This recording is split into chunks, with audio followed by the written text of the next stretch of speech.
Assalaamu calaykum. Maanta muuqaalkeena waxa uu ku saabsan yahay waa kuma Sheekh Xasiina. Sheekh Xasiina Waazid waxay dhalatay Sebteembar 28, 1947, waana 77 jir, kuna dhalatay Tungibara, bariga Bakistan, hadda ku taal Bangladesh. Waa siyaasi reer Bengaali ah iyo hogaamiyaha xisbi siyaasadeed Awami League. Xisbigan ayaa ra'iisul wasaare ka soo noqday Bangladesh hal xilli laga bilaabo 1996 ilaa 2001 iyo afar xilli oo isku xigta laga bilaabo 2009 ilaa 2024, kaas oo noqonaya xilligeedii shanaad kadib doorashooyinkii muranka dhaliyay ee January 2024. Xasiina ayaa laga buriyay dalka Bangladesh. Intaas kadib way is-casishay wayna ka carartay dalka Bangladesh kadib mudaharaadyo ballaaran oo looga soo horjeeday dowladeeda bilihii Julaay iyo Agoosto. Qalalaasaha siyaasadeed ayaa ka bilowday dalka Bangladesh waxaana sababay dibadbaxyo ay ardaydu ku dalbanayeen in dib u habeyn lagu sameeyo shuruudaha lagu soo xulayo shaqooyinka rayidka ah iyo in la sameeyo hab doorasho oo dhameystiran oo ku saleysan mudnaanta.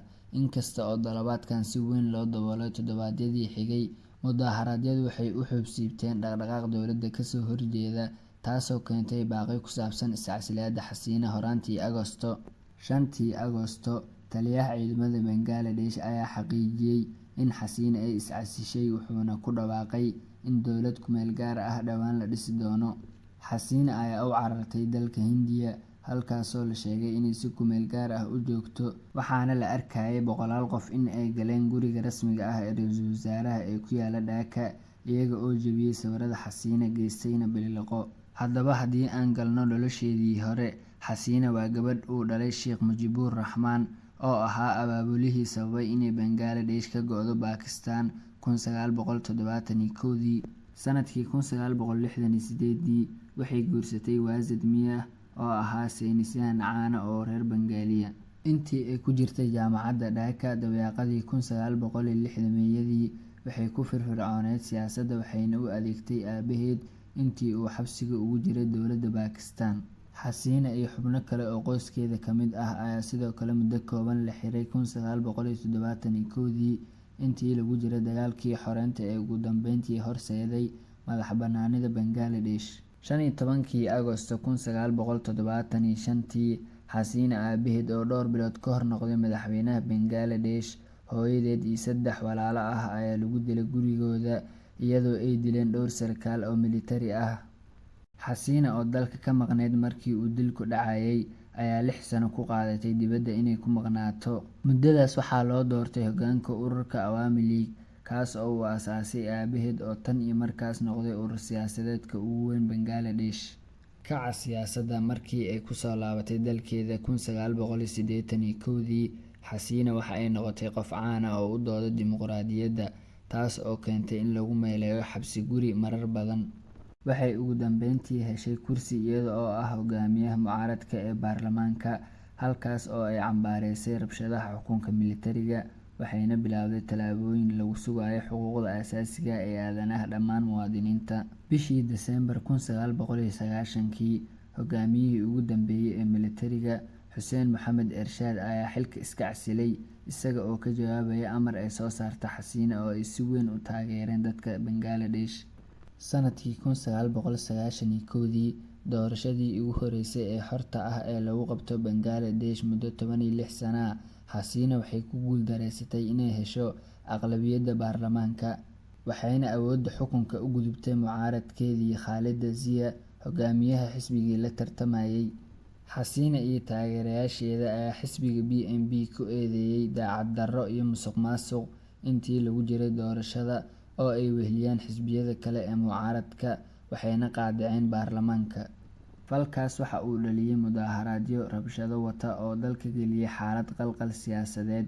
Inkasta oo xukuumadda BNP ay beenisay dhammaan eedeymaha ku saabsan musuqmaasuqa codadka, Khaleda waxay ku gacan saartay dalabaadkii ahaa in ay uga tanaasusho xafiiskeeda dowlad ku-meel gaar ah oo aan xisbi ahayn oo ilaalin doonta doorasho cusub. Xasiina waxaa loo doortay ra'iisul wasaare Juun 1996. Inkasta oo dhaqaalaha Bangladesh uu si tartiib tartiib ah u koray muddadii ugu horeysay ee Xasina ra'iisul wasaare noqotay, waddanku wuxuu ku sii jiray jahwareer siyaasadeed. Xisbiga BNP waxa uu abaabulay isu soo baxyo iyo shaqo joojin, kuwaas oo inta badan isu beddelay rabshado, halka qaadacaadda dacwadaha baarlamaanka ay si weyn u wiiqday howlqabadkii dowladda. Si kastaba ha ahaatee, dhibaatooyinkaas dhan, Xasina waxay sii joogtay xafiiska. 2001dii, Xasina waxay noqotay ra'iisul wasaarihii ugu horreeyay tan iyo markii ay xorriyadda qaadatay Bangladesh ee dhammaysato muddo 5 sano ah. Doorashadii xigtay ayaa waxaa hareereeyay qalalaase hor leh, iyadoo Khalida ay hogaaminaysay isbahaysi mucaarada oo si adag uga adkaaday Xasina. Mar kale, Xasina iyo Awami League waxay ka cawdeen natiijada doorashada, iyagoo ku andacoonaya in natiijada la go'aamiyay. Markan, si kastaba ha ahaatee, mudaharaadkoodu wuxuu ahaa mid aan waxba tarayn. Kadib ku soo laabashadii Khalida ee xukunka, Xasina waxay sii wadatay shaqadeedii Awami League, taasoo ku haray jawi siyaasadeed kacsan. Sanadkii 2004 waxaa soo gaaray dhaawacyo fudud intii lagu jiray bam gacmeed lagu weeraray isu soo bax siyaasadeed. Sanadkii 2007, kadib markii dowlad ku meel gaar ah oo uu militarigu taageeray ay ku dhawaaqday xaalad degdeg ah oo ay joojisay doorashooyinkii baarlamaanka, Xasina waa la xiray iyada oo lagu eedeynayo lacag baadha, iyada oo lagu eedeeyay in ay dhacday intii ay xilka ra'iisul wasaaraha ahayd. Sidoo kale, Khalida ayaa xabsiga loo taxaabay iyadoo lagu eedeeyay musuqmaasuq. Labaduba waa la xiray. Xasina ayaa xabsiga laga sii daayay bishii Juun 2008, Khalidana bishii Sebteembar. Sanadkaas kadib, xaaladii degdegga ahayd ayaa la qaaday, waxaana la qabtay doorashadii guud Diseembar 29keedii. La tartamidda Khalida iyo BNP, Xasina iyo Awami League ayaa aqlabiyad adag ku qaatay baarlamaanka. Xasina ayaa loo dhaariyay xilka ra'iisul wasaaraha bishii Janawari 2009, 4 bilood kadib ninkeeda ayaa u dhintay xanuun muddo badan hayay. Bishii Janawari 2010, 5 sarkaal oo hore oo militari ayaa lagu helay dambi ah inay dileen Xasina aabaheed sanadkii 1975. 5taas askari ayaa lagu toogtay Dhaka, 13 sano kadib markii maxkamadeyntooda ay bilaabatay xilligii ugu horeysay ee Xasina ay ra'iisul wasaaraha noqotay. Sanadkaas dabayaaqadiisa, waxa ay dowladdu sameysay maxkamaddii ugu horeysay si ay u bilowdo in ay qaado dacwadaha dambiyada dagaalka ee ka dhashay dagaalkii xornimada 1971. Qaar badan oo ka mid ah dambiilayaasha maxkamadda waxay ahaayeen xubno saameyn leh oo ka tirsan mucaaradka Awami League.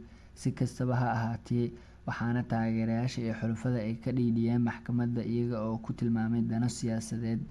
Sanadkii 2017, intii lagu jiray hoggaanka Xasina, in ka badan 700,000 oo qof oo Rohingya ayaa soo gaaray Bangladesh, iyaga oo ka soo cararay xasuuqii ka dhacay dalka dariska ah ee Myanmar.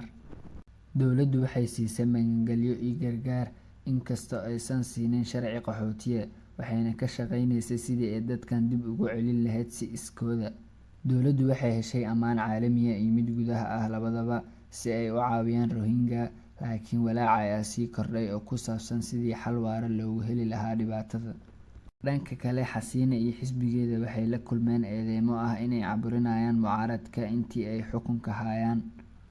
Xubno badan oo mucaarada ayaa la xiray ama la maxkamadeeyay, waxayna xukuumaddu mararka qaarkood u ekeyd inay caburiso mucaaradnimada iyo xorriyatul qowlka. Sanadkii 2013, Jamaaca Islaamiya oo xisbi yar oo furay u ahaa isbahaysiga mucaaradka ayaa laga mamnuucay ka qaybgalka doorashada, kadib markii maxkamad ay xukuntay in mabda'ooda diineed aanu waafaqsanayn dastuurka cilmaaniga ah ee Bangladesh. 2018, waxaa jiray walaacyo badan in ay doorashadu u dhacdo si saxan oo waafaqsan dhammaan sharciga, iyadoo mucaaradka iyo xisbiga BNP qaadaceen doorashada. Walaacyadaas ayaa sii jiray ka hor codbixinta 2018. Markii dambe, inkastoo xisbiga BNP ay go'aansadeen inay u tartamaan doorashooyinka sanadkaas, Khalida oo weli ahayd hogaamiyaha BNP ayaa xabsiga loo taxaabay, iyada oo lagu eedeeyay wax isdabamarin. Horaantii sanadkaas, looma ogolaan inay ka qayb qaadato doorashada. Awami League waxa uu ku guuleystay guul weyn, halka BNP uu helay kuraas kooban. Xasina ayaa beenisay eedeymaha ku saabsan musuqmaasuqa doorashada, waxayna meesha ka saartay khasaaraha BNP ee ka dhashay hoggaan la'aanta xisbiga dhexdiisa. Xasina ayaa mar kale lagu eedeeyay inay caburinayso mucaaradka, inta lagu guda jiro isku diyaarinta doorashada guud ee January 2024.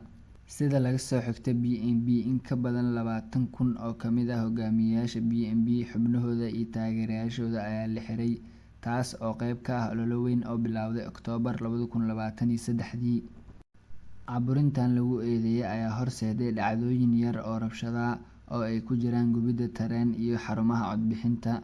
Xasina ayaa waxaa laga dalbaday dhisidda xukuumad dhexdhexaad ah oo maamusha doorashooyinka. Kadib, Xasina ayaa diiday dalabkaas. BNB ayaa qaadacday doorashooyinka, waxayna ku andacoodeen in doorashadu aysan cadaalad ahayn. Xisbiga mucaaradku waxa uu sii dhiirigeliyay shaqo joojin dalka oo dhan. Xasina ayaa ka jawaabtay iyadoo ku boorisay dadka inay codeeyaan, waxayna ballan qaaday in doorashadani ay noqon doonto mid xor iyo xalaal ah. Doorashadaas ayaa waxa ay guusha ku raacday xisbiga Awami League oo helay 222 kursi oo ka mid ah 300 kursi ee lagu tartamayay. Xasina waxay xaqiijisatay markii afraad oo isku xigta oo ay ra'iisul wasaare ay noqonayso. Si kastaba ha ahaatee, qaadacada mucaaradka ugu weyn awgeed, falanqeeyayaasha qaar ayaa ku dooday in Xasina ay si wax ku ool ah u noqotay hogaamiyaha kalitaliska ah ee dalka Bangladesh. Iscasilaadda Xasina iyo dariiqa soo socda, qanacsanaan la'aanta baahsan ee ka dhalatay xukunka kalitaliska ah ee Xasina, heerka sare ee shaqo la'aanta dalka, iyo eedeymaha musuqmaasuqa ee dowladda ayaa qarxay horaantii Luulyo 2024 qaab mudaharaadyo ballaaran iyagoo ah. Qalalaasuhu waxa uu ku bilaabmay mudaharaadyo nabdoon oo ardaydu kaga soo horjeedaan ficilka xaqiijinta shaqooyinka shaqaalaha dowladda. Maxkamadda sare ayaa dib u soo celisay sharci dhigaya in generaaladii iyo halyeeyadii u dagaalamay dagaalkii xoreynta Bangladesh ay qaadan doonaan 30% shaqooyinka dalka. Haddii aysan nooleenna, kuwaas eheladooda ayaa qaadan doona. Tani waxay ka dhigan tahay in 30% shaqooyinka shaqaalaha rayidka loo deyn doono kooxdan, oo safka hore kaga jirtay dagaalkii 1971. Mudaharaadyadu waxay isu rogeen dhaqdhaqaaq ka dhan ah dowladda. Mudaharaadyada ardaydu way bateen oo ugu yaraan 6 qof ayaa ku naf waayay. Xukuumadda Xasina waxay adeegsatay ciidamada booliska, waxayna ku dhawaaqday bandow badan, waxayna xadiday gelitaanka internetka, waxayna xirtay dad badan oo mudaharaadayay si ay u damiso mudaharaadyada. In ka badan 90 qof ayaa naftooda ku waayay hal maalin, iyadoo wadarta guud ee dhimashada isku dhacyadani ay kor u dhaaftay 300 oo qof. Dibadbaxayaashu waxay ka dalbadeen Xasina inay raaligelin ka bixiso dhimashadii ka dhacday intii uu socday mudaharaadyada, waxayna ku baaqeen inay iscasisho. Maadaama dadkii badnaa ay diideen inay ka laabtaan mudaharaadayaasha, Xasina way iscasishay oo dalka way ka carartay, iyadoo si ku meel gaar ah u aaday Hindiya. Xasina waxay magangelyo weydiisan doontaa dal kale, waxayna u badan tahay inuu yahay dalka Ingiriiska, laakiin hadda waxay ku nooshahay Indiya, weliba Delhi. Si kastaba ha ahaatee, waxaa la arkayay dad badan oo jajabinaya sawirada Xasina. Dadweyne aad u faraxsan ayaa sidoo kale la arkayay, iyaga oo u dabaaldegaya warka ku saabsan iscasilaadda. Waxaana la dumiyay Xasina taalooyinka aabaheed Mujibur Rahmaan iyo taalooyin kale oo badan. Waa anigoo ah Cumar Camra. Assalaamu calaykum waraxmatullaahi wabarakaatuh.